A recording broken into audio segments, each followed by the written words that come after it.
Senhor Jesus, nós te agradecemos por mais uma manhã aqui na Tua presença.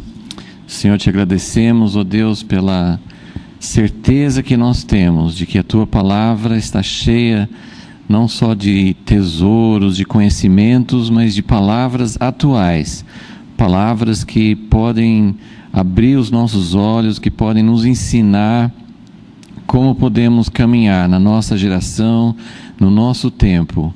Apesar de ser tão diferente esse tempo atual do que esses tempos antigos, nós sabemos que a Tua palavra se aplica da mesma maneira, só que nós precisamos do Teu Espírito para entender isso, precisamos realmente da Tua presença, da Tua luz, da Tua iluminação no nosso coração, e precisamos também ter um coração aberto. Por isso, Senhor, pedimos que cada um de nós tenha um coração sedento e desejoso por Ti, Senhor, e por conhecer, ó Deus, a Tua palavra, ó Deus, Tua instrução, Tua repreensão, Tua exortação, Teu encorajamento, tudo que o Senhor tem para nos falar, nós queremos, em nome de Jesus. Amém. Então vamos continuar em 2 Reis 17.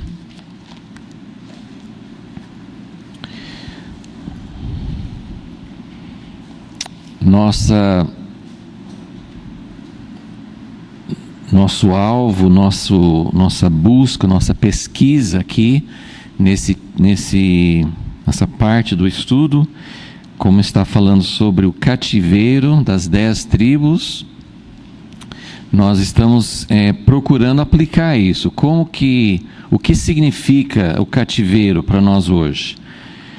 Como temos falado, já houve um período na história da igreja que representaria mais claramente esse cativeiro. Mas hoje, em que sentido que a igreja também corre esse risco? O que seria esse cativeiro para nós? Então esse é o nosso... Por isso que nós estamos procurando extrair do texto alguns itens, alguns tópicos, para que a gente possa aplicar de maneira melhor para o nosso tempo hoje. Então, nós já fizemos 2 listas e ainda tem mais coisas, né? Cada vez é por isso que a gente tem que ler e reler a palavra. Cada vez que você lê, não é verdade? Cada vez que você lê a Bíblia, você não vê coisas, você leu aquele texto quantas e quantas vezes, e você lê de novo, você vai encontrar coisas novas. Então, isso está acontecendo. Cada semana que eu volto nesse texto, a gente tem que ir para frente, porque senão nós vamos ficar só nesse texto. Mas se nós ficarmos só nesse texto, nós vamos sempre ver algo mais que o Senhor está mostrando. Nós já falamos então várias vezes sobre essa parte do capítulo 17, mas eu queria chamar a atenção para uma expressão que aparece 3 vezes aqui no capítulo 17, 2 Reis, versículo 18. Pelo que o Senhor muito se indignou contra Israel e os tirou de diante da sua face. Então eu queria chamar a atenção para essa expressão que está falando sobre o cativeiro. Uma das expressões que nós temos é cativeiro. O que é cativeiro? É quando o povo que estava na terra que Deus prometeu dar, que tinha realmente dado para eles, quando Deus tirava da sua terra, Deus permitia, que uma outra nação viesse e os tirasse daquela terra prometida e levasse para um outro lugar. Isso é chamado de cativeiro. Para nós, evidentemente, não é uma terra geográfica. Nosso cativeiro, o cativeiro de hoje não é sair de um país e ir para outro, não é, mesmo em relação ao povo de Israel, não seria tão diretamente. Tem muitas coisas em relação à terra de Israel hoje, mas o que seria esse cativeiro? E essa expressão é uma que nos ajuda a entender. Ele usou várias, nós temos colocado aqui assim, os recursos divinos. Tem outros capítulos em Levítico, em Deuteronômio, que enumeram mais recursos, mais passos, mais coisas que Deus usa para tratar com o seu povo, né? Ele começa falando com profetas, depois, se não escuta o profeta, ele permite algum tipo de aflição, de opressão, depois vem saqueadores, não tiram eles da terra ainda, mas tira coisas que eles tinham. Então, aquilo que eles estavam desfrutando, aquilo que eles possuíam na terra, aquilo é retirado. Tem vários exemplos disso. Salomão, por exemplo, ele juntou muito ouro, até ele fez uns escudos de ouro e tinha, não sei como é que ele dispunha isso, mas era como se fosse um museu. As pessoas acho que podiam entrar e ver aquele monte de escudos de ouro. Era um troféu, era um sinal de riqueza. E depois, nos tempos de Roboão, do filho dele, veio o rei do Egito e levou todos aqueles escudos embora. Então é um tipo de saqueadores, de pessoas que tiram aquilo que você tem. E você está na terra prometida ainda, mas tira o que você tem. E o último estágio, que seria o cativeiro. Então é isso que a gente está querendo focar nessas aulas, entender nos dias de hoje o que seria, que perigo que nós corremos. Naquele tempo, Deus sempre avisava: olha, vou usar esse instrumento, eu vou falar com os profetas, eu vou permitir uma coisa que não está aqui, né? Ele usava muito o clima, né? Falta de chuva. Então ele usava vários instrumentos para que o povo acordasse, porque o ideal é que Deus não tivesse que usar instrumento nenhum. É como pais ou professores ou até mesmo chefes no trabalho, assim, no trânsito, por que todo mundo não obedece às leis? Todo mundo, assim, basta colocar a placa, basta colocar a lei que todo mundo obedece. Não é assim. Então, quando não obedece, o que acontece? Tem multa, tem prisão, tem vários estágios também. Então, em todos os aspectos, ou pais cuidando de filhos, assim, o ideal é pai ou mãe fala uma vez, você conhece alguma criança assim? Pai ou mãe fala uma vez, já obedece, não precisa usar nenhum outro instrumento. Eu fico sempre imaginando como que Jesus era. Não sei por que a Bíblia não registrou essas coisas. Eu queria conhecer Jesus como uma criança, quando ele tinha 1 ano. Será que ele chorava muito? Quando tinha 2 anos, quando tinha 3 anos, Então, como que seria a criança ideal? E mesmo aplicar para nós, Como que seria o ideal? Já pensou, se Deus pudesse falar, a gente atender? Na verdade, pensa bem, nem os profetas devia ser necessário. Por que os profetas vinham? Porque o povo não estava prestando atenção àquilo que Deus já tinha dado, que eram as instruções na lei. Então, tudo que nós precisamos para seguir, fazer a vontade de Deus, nós já temos aqui na palavra. Mas por que tem que vir advertência? Por que alguém tem que trazer uma palavra dura de Deus para nós? Então, todas essas coisas são por causa da nossa rebeldia, da nossa indisposição de ouvir a voz de Deus. Mas esse último estágio, então, o último estágio de cativeiro, o que é? Então, a gente quer explorar isso um pouquinho, porque hoje nós vamos passar para o Novo Testamento, mas vamos continuar aqui. Eu quero mostrar que aparece isso 3 vezes logo em seguida. Então, no versículo 18... já tinha falado de Deus ficou indignado, Deus foi provocado e tal, e chegou a esse ponto de Deus os tirar de diante de sua face. Então, para a gente entender melhor o que é o cativeiro, é Deus nos tirar de diante da sua face, que é diferente de algum momento na nossa vida, às vezes até uns momentos meio longos na nossa vida, quando a gente sente que Deus não está nos ouvindo, que a gente não sente o brilho, a luz da presença de Deus na nossa vida. Isso é que é mais sério, é realmente tirar um povo, tirar uma igreja, tirar o mover de Deus. Isso significa que Deus abandonou, que Deus cortou. E aí a gente sempre tem que voltar nesse ponto, porque hoje a nossa mentalidade é: Então perdeu salvação? Então essa igreja aqui, eles foram rejeitados, né? De acordo com algumas doutrinas, você nem pode perder a salvação, né? Que é uma grande discussão. Mas como é que é?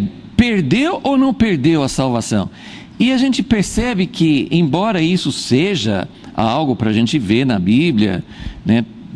Quando nós recebemos, nascemos de novo, quando nós recebemos Jesus, nós recebemos a vida eterna, mas o foco da Bíblia não é essa questão de salvação individual. Veja bem, eu não estou falando que Deus não tenha versículos que falem sobre isso, eu não estou dizendo que isso não faz parte dos benefícios que nós recebemos quando nós nascemos de novo. Claro que Deus quer nos dar, o homem foi criado para viver eternamente, esse era o propósito de Deus, então a vida eterna é um assunto importante, mas o foco da Bíblia, desde o Velho Testamento, incluindo o Novo, não é, o grande assunto bom, nesse caso, perde ou não perde a salvação? Essa é a nossa pergunta. Mas quando você lê a Bíblia, você vai descobrir que a maioria das situações, a Bíblia não fala. Nós não temos direito de tentar responder se a geração que morreu no deserto, lembra? Aquela geração que morreu no deserto, que não entrou na terra prometida, eles perderam a salvação? A Bíblia não fala. Então nós precisamos entender, mas o que deu? O que interessa para Deus então? Se não é se ganha ou perde a salvação, o que é que Deus está querendo falar? E isso que nós precisamos entender, porque nós não fomos redimidos, nós não fomos salvos com esse objetivo principal. Isso uma pessoa que eu gosto muito, aquele que eu tenho ouvido, né, através dos anos, muitas pregações dele, aquele que escreveu A Patrola de Deus, alguns conhecem, Bob Mumford, ele sempre fala assim: salvação não é a questão. Se você aceitou Jesus, você vai estar com Ele eternamente, não tem outro destino para você. Mas o que está em jogo na Bíblia você vai cumprir o propósito de Deus. Deus tirou um povo do Egito, a gente tem falado isso recentemente, que o grande problema aqui é que eles não deram valor, eles não ficaram assombrados, eles não ficaram admirados com esse Deus que os tirou do Egito. E se Ele tirou do Egito com tanto poder, com tanta manifestação, com tanto amor e misericórdia por eles, o que Ele quis fazer com esse povo que Ele tirou do Egito? Ele quer Ele quis usar a nação de Israel, Ele quer usar a igreja para ganhar o mundo inteiro. Muita gente pensa, não, tem a humanidade, 7 bilhões, né? 7 bilhões de pessoas, mas segundo as estatísticas, que não são confiáveis, vamos dizer assim, ninguém sabe quem é salvo e quem não é salvo. Já pensou fazer um recenseamento de quem é salvo, né? Ninguém sabe, mas de acordo com os números, né, tem 2 bilhões, né, que são cristãos e 5 bilhões que não são. Então só isso aí mostra uma situação muito grave. Nós estamos no século 21. 2000 anos de cristianismo. A porcentagem, não os números absolutos, a porcentagem de cristãos, eu não sei desde quando, está diminuindo. Está diminuindo. A porcentagem da população total do mundo que se diz cristão está diminuindo, não está aumentando. Então, gente, tem 7 bilhões de pessoas, mas é um punhadinho de pessoas que são salvas. Deus só interessa. Tem até uma doutrina, desculpe, né, os teólogos que pensam o contrário, mas tem uma doutrina, tem uma linha teológica que fala assim: não, Jesus não morreu pelos 7 bilhões. Jesus morreu pelos 2 bilhões, ou pensando bem, né, 2 bilhões são aqueles que se dizem cristãos, mas tem um monte de gente que se fala cristão que não é convertido de verdade. Então Jesus morreu para quantas pessoas? 500 milhões? 1 bilhão? Gente, isso aqui, quando Deus fala assim, eu tirei vocês do Egito para ser meu povo. Ah, sim, porque Deus queria os judeus, aquela nação pequenininha, e o resto do mundo, os egípcios, os babilônios, os sírios, todo mundo, assim, Deus não tinha interesse. Você lê o Velho Testamento, até você pode começar a pensar, Deus ficou todo esse tempo do Velho Testamento, ele nem mandou o pessoal ir de missionário para as outras nações. Então Deus não ligava, Deus não se importava, as pessoas indo para o inferno e Deus não liga. Gente, que tipo de mentalidade, que tipo de mensagem nós estamos pegando da Bíblia? Deus tirou o povo do Egito para quê? Para cumprir a promessa para Abraão. E qual foi a promessa para Abraão? Em ti serão benditas todas as famílias da terra. Então Deus estava querendo trabalhar com essa nação, ele quis que essa nação fosse um instrumento dele para alcançar todas as nações, todos os povos. Deus amou, João 3,16, Deus amou o mundo. Lógico, né? Deus criou a terra, esse mundo físico, mas lógico que ele não estava falando sobre o mundo físico. Deus amou as pessoas. Deus, acho que em Timóteo, né? Deus não quer que ninguém pereça. Então nós precisamos entender o coração de Deus. Tem muita coisa sobre isso que eu não entendo, eu confesso, eu não entendo. Eu não sei como é que vai ser, mas o propósito de Deus é que, através de um pequeno grupo, uma pequena nação, o povo de Deus, que ele alcance a todos. E quando a nação, quando o povo, quando a igreja, ou quando nós não cumprimos o propósito de Deus, então aí vem todas essas coisas. O profeta vem, gente, eu tirei vocês do Egito, o que vocês estão fazendo? A questão de toda essa lista aqui,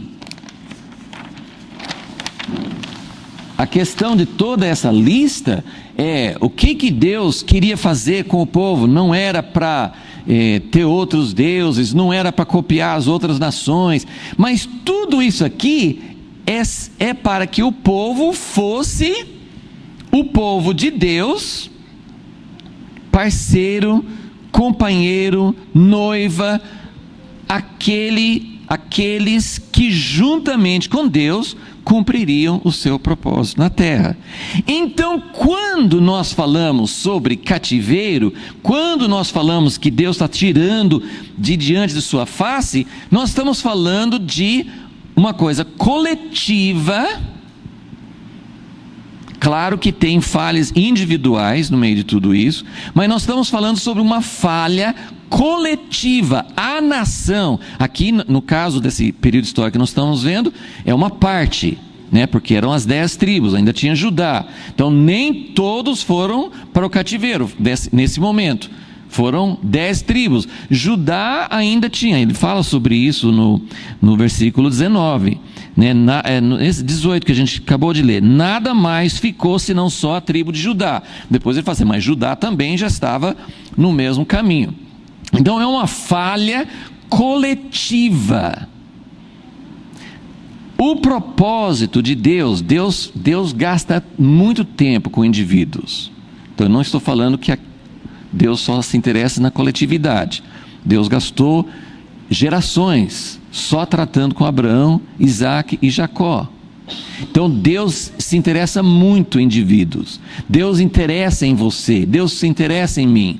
Deus tem um plano, aquelas 4 leis espirituais, né? Não sei quantos já usaram ou conhecem, mas tem outras formas semelhantes, né? Como é que você chega para uma pessoa que você quer evangelizar? Olha, né, você é descendente de Adão, então você pecou. Ou você começa dizendo assim, às vezes não começa falando sobre o pecado, você começa falando, olha, você sabia que Deus tem um plano maravilhoso para a sua vida? Eu não acho errado. Eu não sei se Deus vai nos ensinar a evangelizar de uma forma diferente. Eu penso que sim. Mas o que eu quero dizer é que quando a pessoa ouve Deus tem um plano maravilhoso para a sua vida, e na verdade é isso que a gente escuta todo dia na igreja, que Deus tem um plano maravilhoso para a sua vida, porque Deus quer tirar você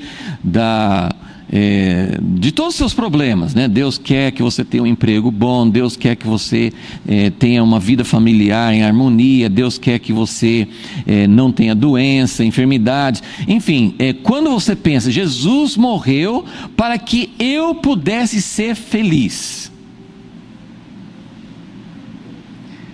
É errado? Não, Deus quer que nós sejamos felizes. Mas percebe como isso está perdendo o alvo?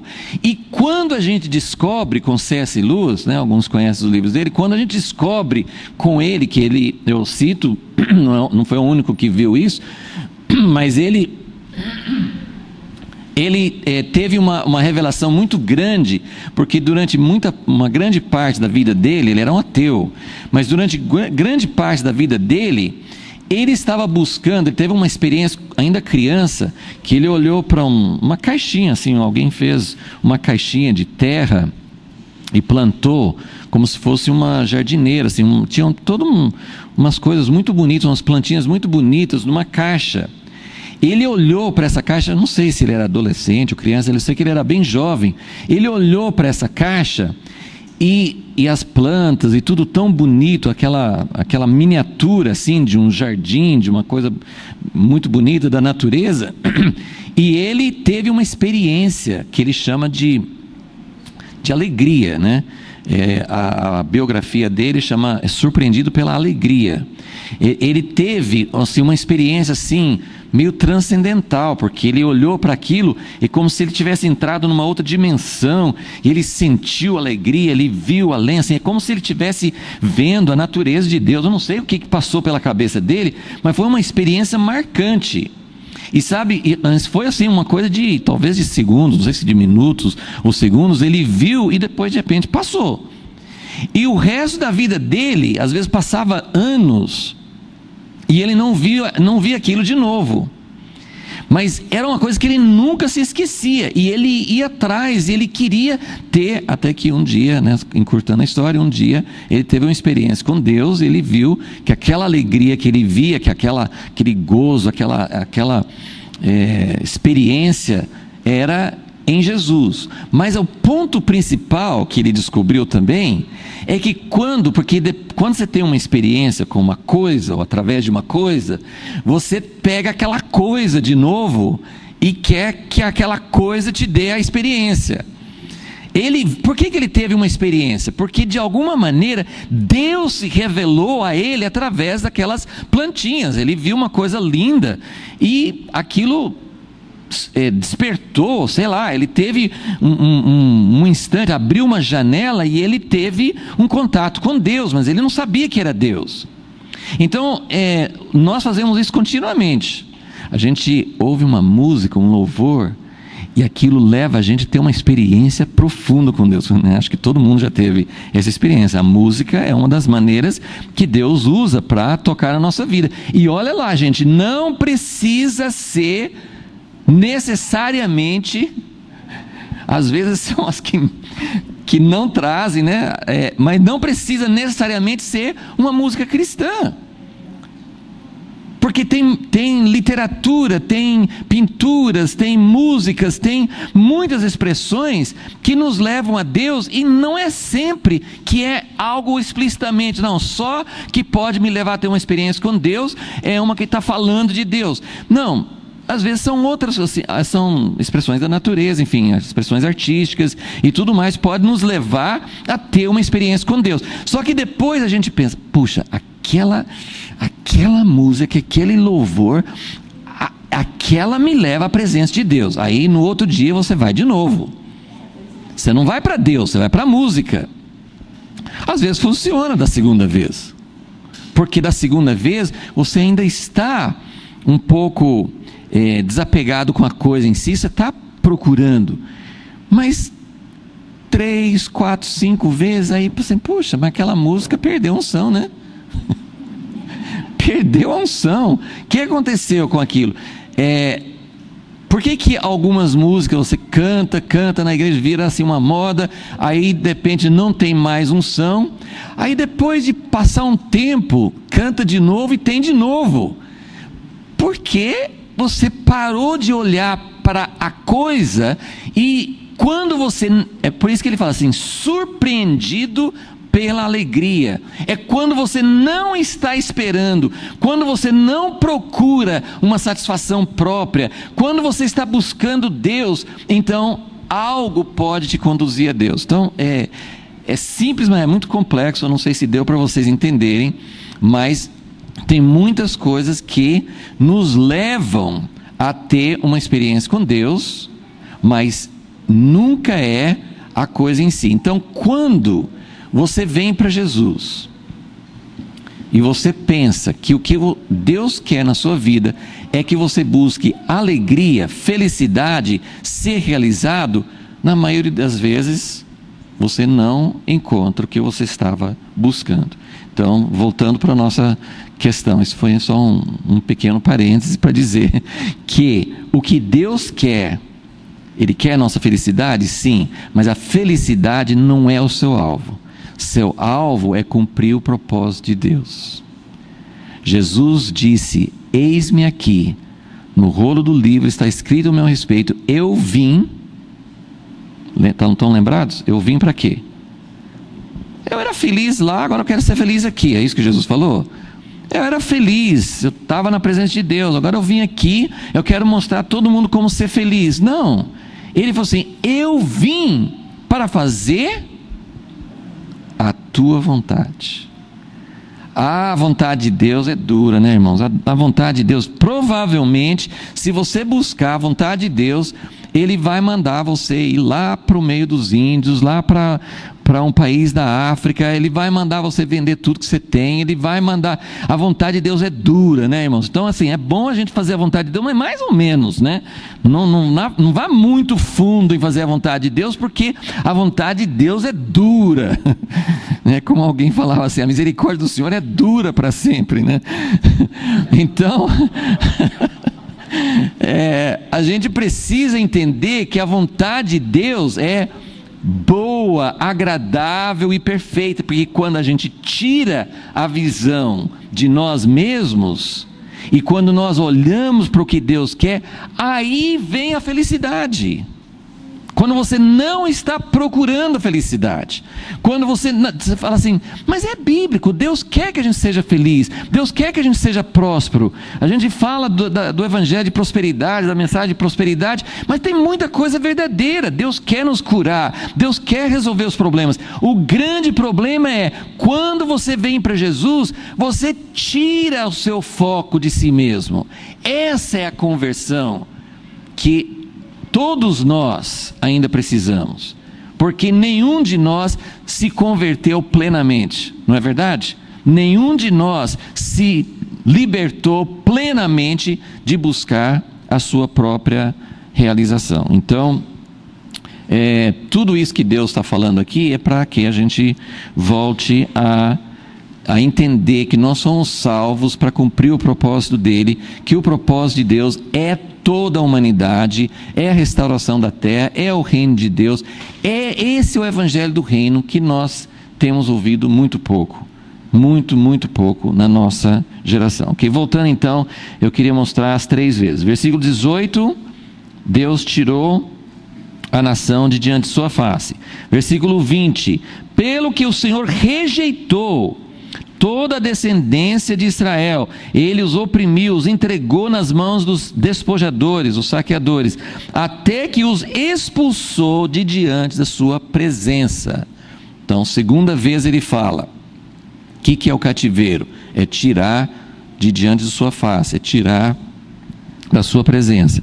E mais uma vez no versículo 23, começando no versículo 22, assim andaram os filhos de Israel em todos os pecados que Jeroboão tinha cometido, não se apartaram deles, até que o Senhor tirou Israel da sua presença. Então, é muito interessante, né, quando você está lendo um texto bíblico, aquilo que o Espírito Santo quer ressaltar, quer enfatizar, muitas vezes ele repete repete, né, dentro de um salmo, dentro de um texto bíblico, né, não é a única maneira de ver o que Deus está dando importância, mas é uma coisa que sempre me chama bastante atenção, quando ele fala, dentro do mesmo texto, ele fala várias vezes a mesma coisa, e isso nos ajuda a entender que Deus está enfatizando. Então, voltando, assim, nós vamos entender isso um pouco melhor no Novo Testamento, mas o que seria o cativeiro hoje? O que eu não creio, eu creio que Jesus volta logo, então eu creio que nós não estamos no momento da história em que a igreja como um todo vai para o cativeiro e vai ficar muito tempo até Deus levantar uma restauração. Deus, não pode ser verdade isso, não pode, né? Nós estamos vivendo numa época em que muita coisa está acontecendo que nos mostra que Jesus está próximo. Então, o que pode acontecer hoje? Pode acontecer isso, algo pode acontecer com a igreja ou com parte da igreja, e até mesmo com a gente como indivíduos ou pequenos grupos, com minha família. Isso pode acontecer da gente perder o bonde, perder o que Deus está fazendo, não entender o propósito de Deus. Eu fui salvo para quê? Não para ir para o céu. Quando eu morrer, já falei assim, quer ir para o céu, morra antes de Jesus voltar. Depois ele vem para cá, aí você não vai ter mais chance de ir para lá. Então, você quer ir para o céu? Quer mesmo ir para o céu? Então tem que morrer antes de Jesus voltar. Se depender de mim, eu quero estar vivo quando Jesus voltar. Eu não, assim, sabe, as pessoas que querem assim, eu quero ter essa experiência no meu currículo, né? Eu não faço questão de ter no meu currículo a morte física, eu não faço questão. Se acontecer, Deus é dono de todas as coisas, Ele sabe, pode acontecer, mas eu não faço questão. Aliás, assim, se deixar para minha escolha, eu quero estar vivo quando Jesus voltar. E você? Né? Então, eu não vou para o céu.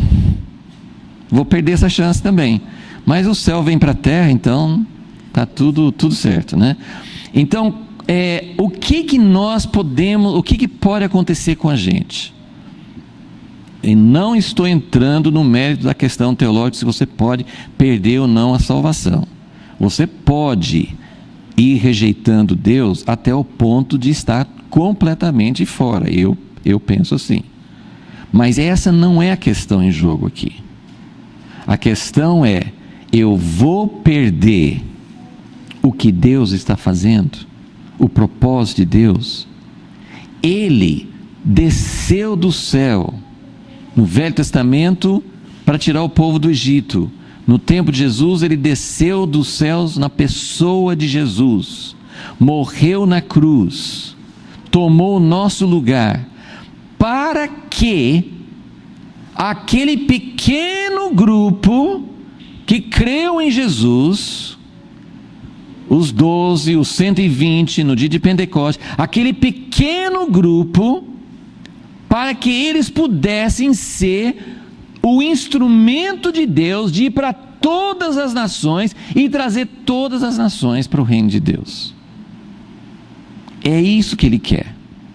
Ele quer todos, Ele quer alcançar toda a humanidade. Ele quer alcançar as nações, mas Ele quer alcançar a nossa nação também. Ele quer, a americana está até bem, né? Se for número de igrejas,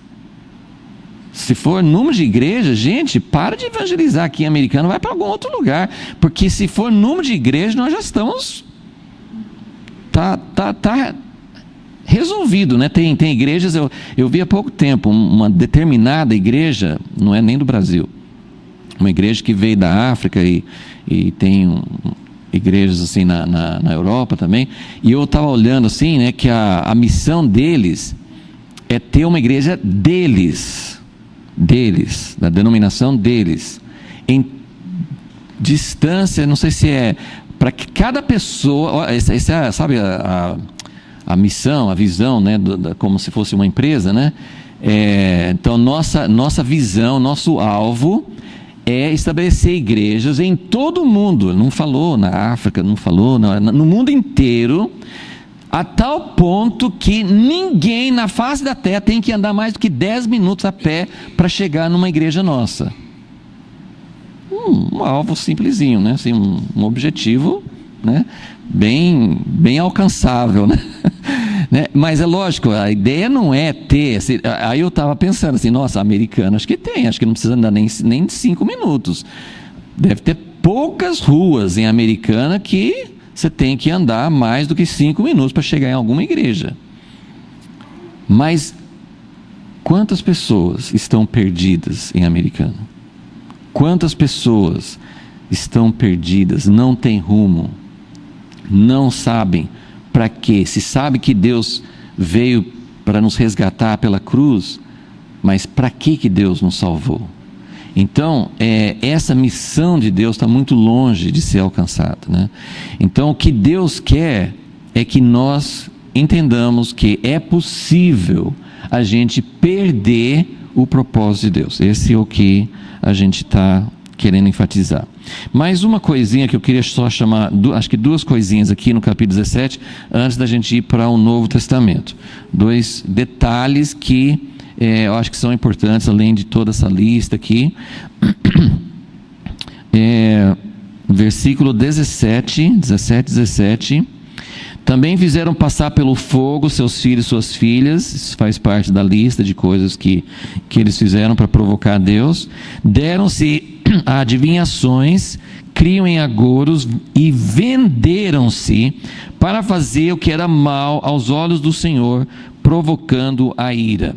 Essa expressão, venderam-se, me chama bastante atenção.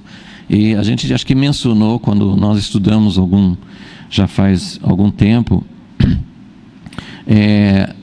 aparece quando Elias vai ao encontro do rei Acabe, e Acabe tinha acabado de cometer aquela barbaridade com Nabote. Ele queria a vinha, queria a propriedade, o cara não quis vender, e Jezabel falou assim, tem um jeito muito simples, você não é rei, dá um fim no cara e pega a terra dele, né?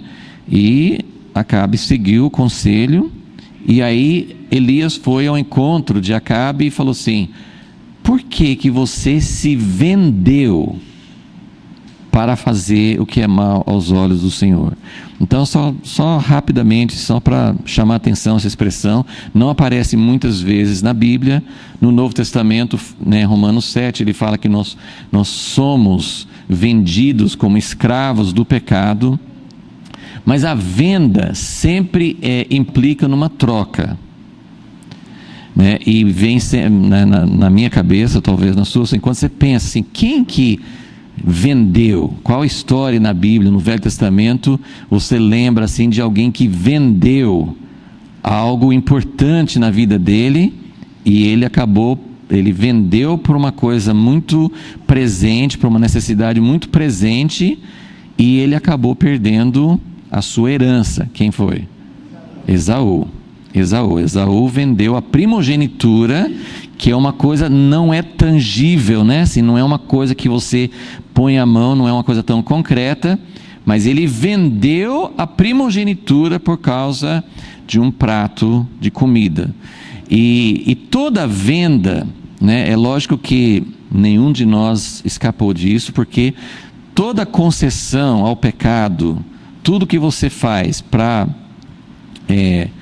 deixar de fazer a vontade de Deus e fazer a vontade da carne, é uma venda. Você está vendendo a sua primogenitura, a sua herança, né? E isso é muito importante a gente entender, que mais uma vez não é uma questão de... Pode chegar ao ponto de ser uma questão de salvação, mas muitas vezes é uma questão assim, daquilo que é o melhor de Deus para você. Então você troca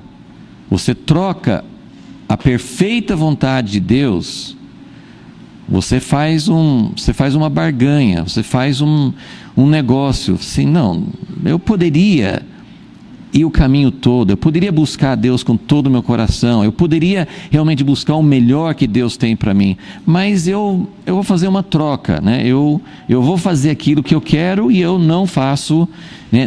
Geralmente essas opções não estão claras na nossa mente, mas eu queria só chamar a atenção para isso, porque é muito sério, né? Você se vender, toda troca, toda permuta de algo que Deus quer em favor de outra coisa é um tipo de venda. Que Deus nos guarde de fazer esse tipo de negócio. E a última questão a levantar, que eu não preciso falar muito, porque a gente já falou muitas vezes. Se você não acompanha essa aula há muito tempo, tem as aulas todas no site para você pegar algumas, né? Mas assim, durante todo esse período do reino dividido, a gente tem falado, porque a Bíblia fala incessantemente sobre o pecado de Jeroboão. E é claro que um capítulo que fala sobre o porquê do cativeiro, eu não pus nessas listas explicitamente, eu preciso chamar a atenção, lembrar que no versículo 21, ele faz uma referência clara a Jeroboão. Ele falou assim: quando rasgou a Israel da casa de Davi, fizeram rei a Jeroboão, filho de Nebate, o qual apartou Israel de seguir o Senhor e o fez cometer grande pecado. Então, não vou entrar em toda essa questão de novo. Jeroboão fez tudo isso porque ele queria que o povo não fosse para Jerusalém. E a nossa tendência, não vamos pensar de outros, a nossa tendência, em qualquer nível de liderança, nós queremos que as pessoas que nós lideramos, pode ser até nossos filhos, ou uma pessoa que você influencia, seu grupinho, ou pode ser uma igreja grande, todos os líderes, todos os reis das 10 tribos, nem Jeú, que se levantou com muito fervor pelo Senhor, nenhum sequer escapou do pecado de Jeroboão. E qual que é o pecado de Jeroboão? Fez os bezerros e tal, mas o que é a essência do pecado de Jeroboão? Ele queria que as pessoas estivessem ligadas a ele e não ao Senhor. Gente, isso é muito, muito sério, e a gente não enxerga o quanto que o líder humano quer isso. E quem que é líder humano? Todos nós. Eu não estou falando dos outros, estou falando de nós. Se não for pela misericórdia de Deus, Deus quer líderes. Ele não vai liderar lá do céu, Ele deu para a gente. Todos nós, o pai e mãe, é para representar Deus na família, a célula mais fundamental da sociedade, na família. Deus quer que os pais representem a autoridade de Deus. Então Deus quer líderes, Ele quer líderes em toda parte. Na verdade, Ele não quer um líder, Ele quer um monte de líderes. Às vezes as igrejas usam essa questão até de uma forma errada, usando a motivação humana. Vamos lá, gente, vamos ser líder. Você não quer ser líder? Seja um líder. Gente, líder diante de Deus é ser servo, mas Ele quer líder. Não é a motivação que nós encontramos no mundo para você se realizar, para você subir, para você pensar que você é alguém, que você manda nos outros. Não é isso. Tem muitos pais que não estão preparados para ser pais, porque querem ser líderes ainda, do jeito que o mundo pensa. Mas pai e mãe, Deus até fez de um jeito que ninguém escapa. Quando a criança nasce, tem que servir mesmo. Então, essa é a vida de liderança humana. Mas o líder, ele sempre cai nesse mesmo problema de Jeroboão. Então, Jeroboão fez uma coisa muito, muito séria, que ele tirou o povo, impediu o povo de ir para Jerusalém, que representa onde o centro é Deus, e fez com que o povo ficasse apegado a ele. E ele fez Israel pecar. Então, a liderança é necessária, é o chamado de Deus para todos nós, mas é uma coisa muito séria, porque Deus vai cobrar de nós, de cada um de nós, que tipo de líder nós fomos, e se nós estamos levando as pessoas a Deus, ou se nós estamos fazendo as pessoas ficarem apegadas a nós. Agora, o outro ponto aqui sobre Jeroboão é que Jeroboão foi responsável, ele foi o primeiro rei das 10 tribos, ele foi o primeiro rei dessa parte do reino dividido, Então ele abriu um caminho, abriu um precedente, abriu um caminho que todos acabaram seguindo. E todo Israel pecou por causa dele. Então, ser líder é a vontade de Deus para nós, mas ser um líder como Jeroboão é muito sério, porque ele, ao invés de levar as pessoas a Deus, e como fala em Efésios 4, Deus levantou apóstolos, profetas, evangelistas, pastores e mestres, para quê? Para que eles fossem os astros, para que eles fossem admirados, para que eles tivessem grandes poderes. Deus deu dons para esses homens. Tem líderes no Novo Testamento. Se você está em algum grupinho ou alguma igreja que ensina, não, nós não temos líder, a gente está contra esse negócio de liderança humana, entre nós não existe líder, só Jesus que é o pastor. Não sei se já ouviram isso, mas isso é muito comum, muito mais comum do que você imagina. E isso é uma mentira, porque não tem esse negócio de todo mundo ser ligado diretamente a Jesus. Jesus deu dons para que no meio da igreja tivesse liderança, mas a liderança, em Efésios 4, esses ministérios, a função deles é levar os santos à maturidade, ou seja, levar as pessoas sim a ter um contato com Deus e não precisar deles mais. Ou seja, a função dos 5 ministérios é: vamos trabalhar para que ninguém precise mais de mim. Só que a gente não quer fazer isso, né? Eu quero que vocês precisem de mim. Mas no versículo 22, assim andaram os filhos de Israel em todos os pecados que Jeroboão tinha cometido, não se apartaram deles. Então esses 2 versículos, um perto do outro, mostram o seguinte, que Jeroboão foi muito responsabilizado, porque como líder, ele levou Israel numa direção errada. Tome muito cuidado com isso. Mas os filhos, versículo 22, os filhos de Israel, os liderados, também tiveram escolha. E a Bíblia diz que eles não se apartaram. Então Jeroboão errou em levar Israel pelo caminho errado. Mas os filhos de Israel erraram porque não se apartaram. Ou seja, eles podiam ter se apartado. E aliás, durante a história, muitos deles, no tempo de Elias falou assim: Deus, não tem mais ninguém. Jezabel pegou todos.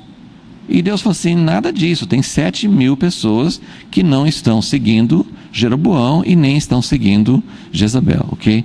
Então é só para isso. Então minha introdução já foi a aula toda, mas nós vamos para o Novo Testamento, pelo menos para introduzir esses assuntos aqui. Eu vou ler inicialmente em 1 Coríntios 10, mas nós não vamos falar, não vai dar tempo hoje falar muito sobre toda essa lista, ok? Então aqui tem 2 listas do Novo Testamento.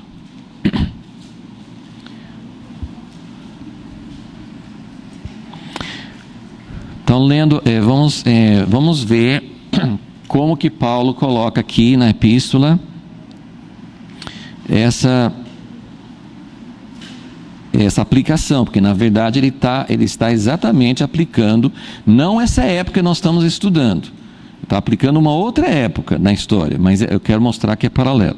Então vamos lá, irmãos, versículo 1, não quero que ignoreis que nossos pais estiveram todos debaixo da nuvem, todos passaram pelo mar. 1 Coríntios 10, versículo 1.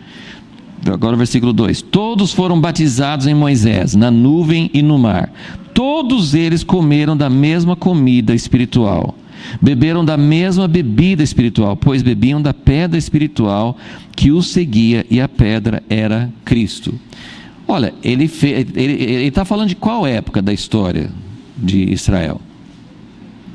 No deserto, né? Esse período assim, saíram do Egito e andaram no deserto, porque foi lá que tinha a nuvem, foi lá que tinha a rocha, que saiu água, né? Ele falou que tinha uma rocha, porque, pelo menos está registrado na Bíblia, Moisés tirou, né? Deus tirou através dele, mas Moisés tirou água da rocha 2 vezes. né? Uma bem no início e outra bem no fim dos 40 anos. Então ele falou que tinha uma pedra, versículo 4, tinha uma pedra espiritual que os seguia. Não é legal isso? Pensar assim, que em todo lugar que eles iam, tinha uma pedra. Lógico que a pedra não estava andando, mas tinha uma pedra espiritual que acompanhava, ou seja, Deus tirou água de uma rocha, mas essa rocha vai ter água também? Mas a rocha verdadeira está nos seguindo. Muito, muito legal essa figura aqui. E todos, agora a ideia é a seguinte: pensa numa coletividade, pense na igreja hoje. Todos foram salvos, todos foram batizados, todos tiveram a ceia do Senhor, né? Todos comiam da mesma comida espiritual. Então você pode falar assim, olha só, né? O povo no Velho Testamento era como hoje, né? Uma figura de hoje. Então todos tinham, mas olha que afirmação muito impressionante vem em seguida no versículo 5: mas Deus não se agradou da maior parte deles. E o que é a maior parte? Alguém sabe quantos que eram a maior parte? Era assim, calcula-se, né? Porque eram 600 mil homens de guerra. Quando eles fizeram o recenseamento, logo que saíram, as pessoas fazem um cálculo que a multidão toda, contando mulheres e crianças, entre 2 e 3 milhões, eles calculam. 2 ou 3 milhões. Quantas pessoas mesmo que escaparam? Quantas pessoas que somente 2, né? Josué e Caleb. Ele falou assim, a maior parte, caramba, a maior parte aqui é 99, alguma coisa, né? Ele não se agradou da maior parte. Salmo 95, que depois é citado em Hebreus 3, fala assim, que Deus ficou irado. Quanto tempo Deus ficou irado? Deus ficou irado com aquela geração durante 40 anos. Simplesmente 40 anos Deus ficou irado. Por que Deus ficou irado? Por causa de um deslize, por causa de um tropeço, porque esse povo é fraco e cai na tentação? Gente, não é isso. Qual era o problema de Deus? Eles não entenderam os meus caminhos. Isso ele fala no Salmo 95. Eles não entenderam os meus caminhos. Os caminhos que eu estou falando, que Deus está falando, é aquilo que eu acabei de falar com vocês. Por que Deus nos tirou do Egito? Ele, pelo menos, ele prometeu dar uma terra que mana leite e mel. Eu estou sonhando com a terra que mana leite e mel. Eu estou sonhando com a minha herança. E Deus fala isso. Por isso que Deus não é contra quem prega, assim, vem para Jesus, que Ele conhece sua tristeza, sua opressão, sua escravidão. Deus quer tirar você dos vícios, Deus quer tirar você de uma vida de escravidão, Deus quer tirar você da miséria. Eu não sou contra isso, Deus fala isso mesmo. Ele falou com o povo, eu vou tirar vocês da escravidão e vou levar para uma terra que mana leite e mel. Mas o que Deus realmente queria? Que eles fossem parceiros com Ele para ganhar toda a humanidade. Gente, se Deus me tirou da escravidão, eu não quero tirar todo mundo da escravidão? Eu não vou querer derramar, espalhar, compartilhar esse amor com todas as pessoas? Então Deus ficou irado porque durante todo aquele tempo eles não entenderam, eles não captaram, eles não acordaram.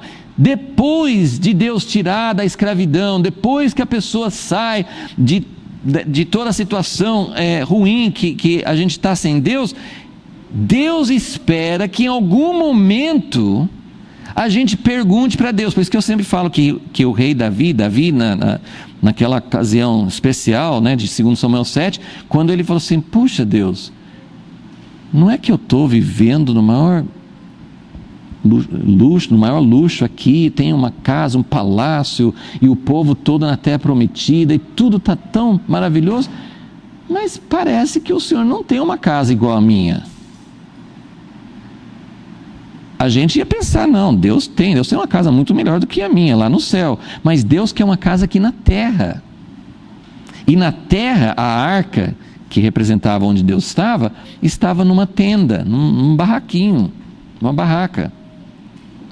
Então, ele falou assim: Deus, como que eu posso viver desse jeito? Agora, não, mas Davi errou, porque Deus não quer uma casa feita com mãos humanas, e não é esse tipo de coisa. Mas Deus não se importou com nada disso.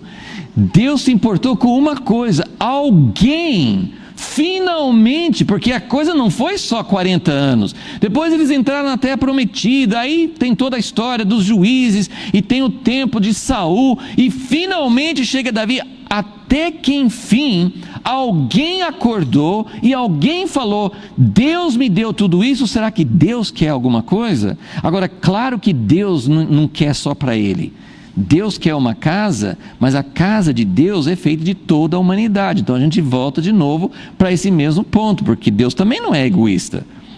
Tem algumas pessoas que falam que Deus, como Ele é Deus, Ele é o único ser no universo que pode ser egoísta, né? E tem uma certa razão para isso, porque Deus procura a sua própria glória, sei lá, assim. Então, mas Deus não é egoísta, porque Ele não poderia ser egoísta e exigir de nós que nós não fôssemos.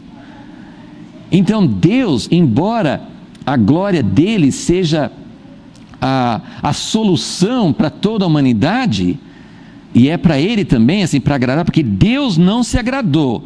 Então, assim, coitadinho desse povo, que eles tentaram agradar a Deus. Deus é duro de ser agradado, né? Assim, é difícil agradar a Deus. Essa não é a ideia. A ideia é que Deus fez tudo para tirá-los do Egito, mas eles não acordaram, eles não entenderam, porque a felicidade, o gozo perfeito da Trindade é que um doa todo para o outro.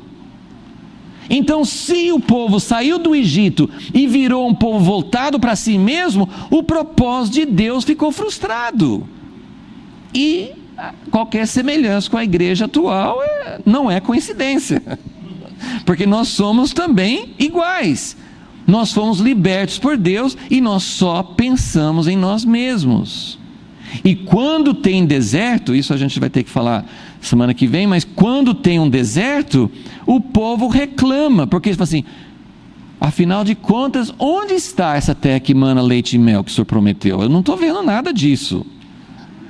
Então, aí foi, né? Deus não se agradou da maior parte deles, razão porque seus corpos foram espalhados pelo deserto.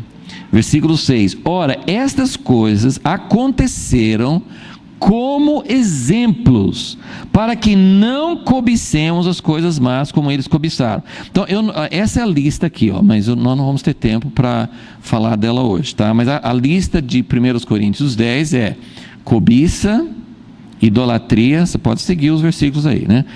Cobiça, idolatria, imoralidade, tentar o Senhor, tentar Deus e murmurar.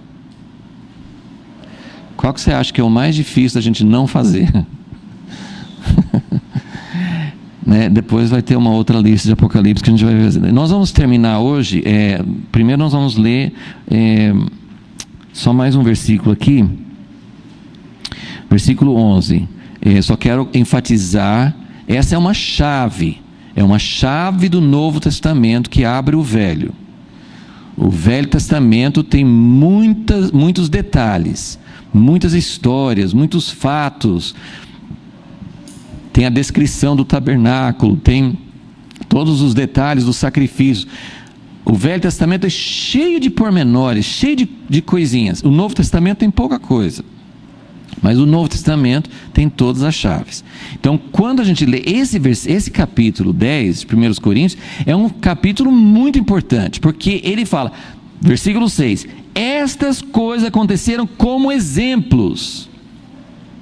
Porque claro que Deus sabia que no Antigo Testamento, na Antiga Aliança, eles não tinham ainda esse novo nascimento, esse Espírito Santo dentro deles, para que eles pudessem superar isso. Mas por que tudo isso aconteceu? Para exemplos. Aí o versículo 11 fala mais forte ainda. Tudo isso lhes aconteceu com exemplos, e estas coisas estão escritas para aviso nosso. Nós quem? Sobre quem ou para quem já são chegados os fins dos séculos. Então isso significa que essas listas aqui são importantes para nós, ok? Então nós só vamos terminar lendo em Hebreus 3, porque eu quero só finalizar esse pensamento, assim, do que nós... o que nós estamos correndo risco na nossa geração, do quê? Como eu falei, assim, eu não creio que nós estamos correndo risco de ir para 3 séculos de cativeiro. Eu creio que Jesus está voltando, e que isso já aconteceu, e que nos últimos tempos vai ter uma igreja de Laodiceia, mas vai ter também uma igreja de Filadélfia. Então vai ter uma igreja que não está atenta, que no momento somos todos nós, mas vai ter uma igreja que vai acordar, que vai estar atenta. E tem isso está acontecendo em vários graus. Eu não estou dizendo que isso não existe hoje, mas a única coisa que eu quero dizer não caiamos naquele engano de pensar, bom, a igreja toda está dormindo, está fazendo as coisas erradas, mas graças a Deus que nós aqui somos escolhidos dos escolhidos, os seletos dos seletos, e a gente está acordado. Isso é a pior coisa que a gente pode fazer, porque isso é o primeiro passo para a gente ser Laodiceia. Porque Laodiceia fala assim, eu sou rico. O que Laodiceia está falando? Eu conheço, eu tenho a verdade, eu tenho as verdades de Deus, e eu estou fazendo tudo que é certo. Então a primeira coisa que acontece com Laodiceia é aquela coisa, a gente vê que o resto da igreja está dormindo, está fazendo tudo errado, mas a gente está certo. Então isso é um grande perigo. Mas o que eu quero mostrar para vocês em Hebreus 3 é o seguinte. Não vou poder ler tudo, mas no versículo 7, Hebreus 3, 7, ele começa citando o Salmo 95.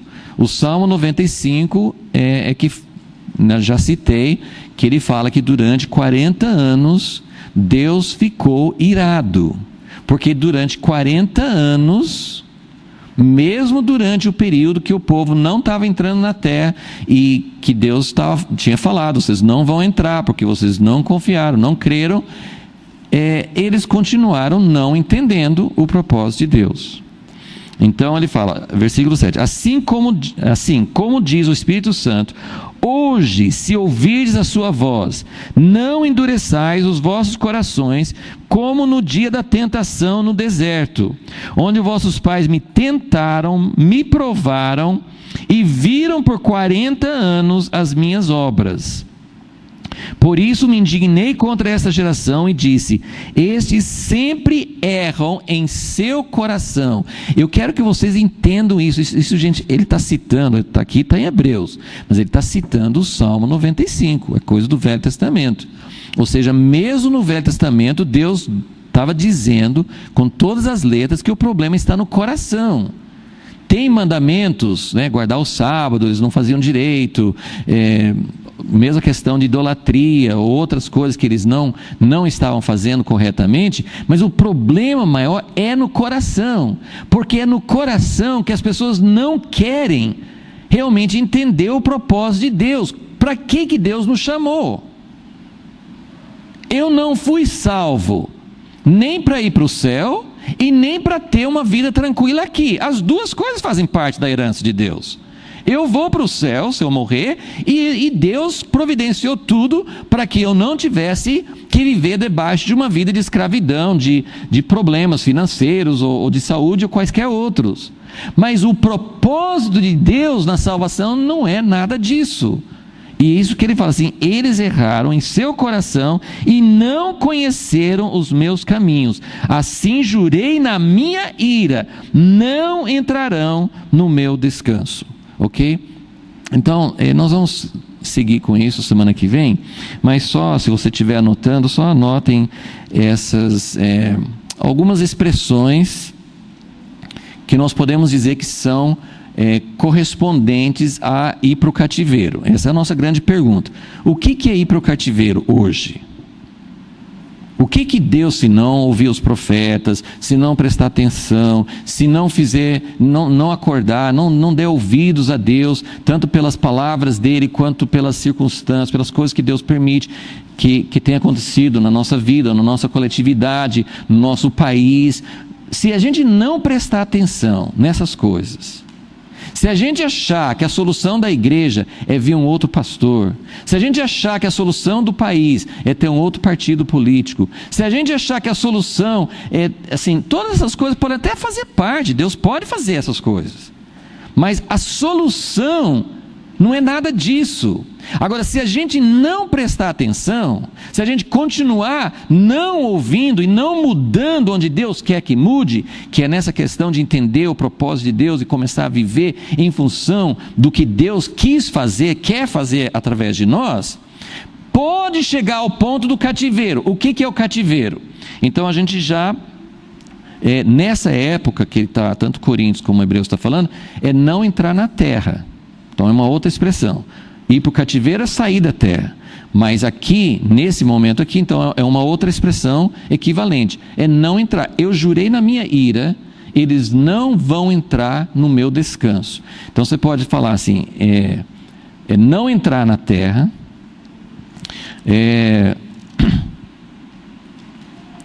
só esse versículo, capítulo 4, versículo 1. Eu já prometi umas 3 vezes que eu vou parar, mas algum momento eu vou parar, né? Algum momento vai dar certo.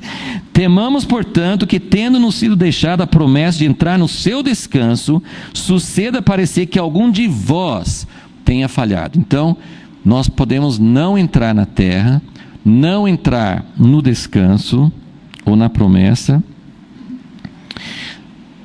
Cativeiro é ser tirado da terra, ser tirado da presença de Deus. Nós vimos no capítulo 17 de 2 Reis, né, que é tirar a gente da presença de Deus. Isso significa que Deus não responde nenhuma oração? Não, significa que é como aquela época que a arca foi tomada de Israel. A glória de Deus foi de Israel. Eles continuaram sendo Israel, mas a arca não estava mais lá.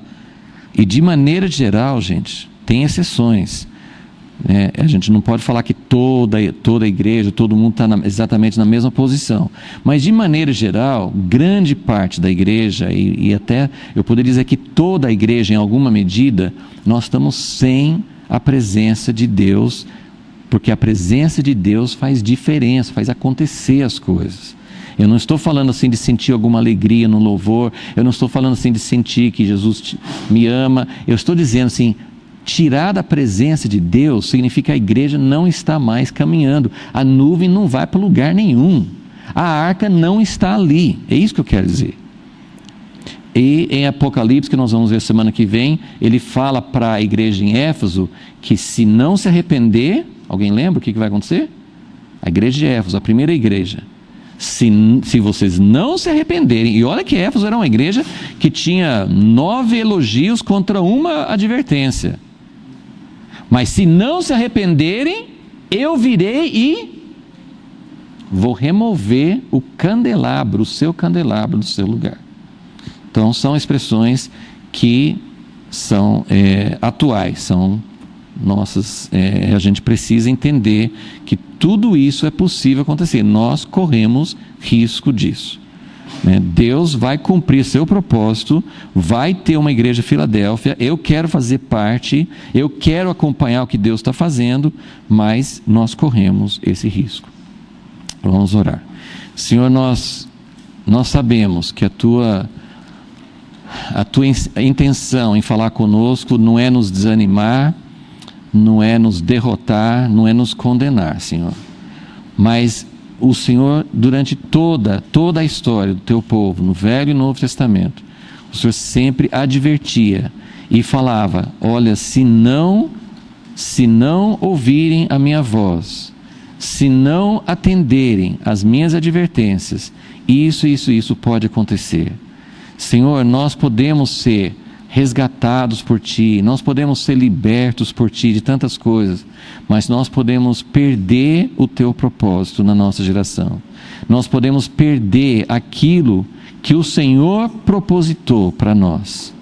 Entrar na terra, ser o teu instrumento, ver um avivamento acontecer, ver o teu Espírito agir, ser instrumento para que muitas pessoas encontrem a vida em Ti. Senhor, nós pedimos a Ti, ajuda-nos, fale conosco. Deus, nós queremos Te dar a liberdade de tratar conosco. Senhor, trate conosco antes do Senhor nos disciplinar do que nós continuarmos os nossos caminhos, Senhor. Pedimos, ó Deus, em nome de Jesus, por amor do Teu nome.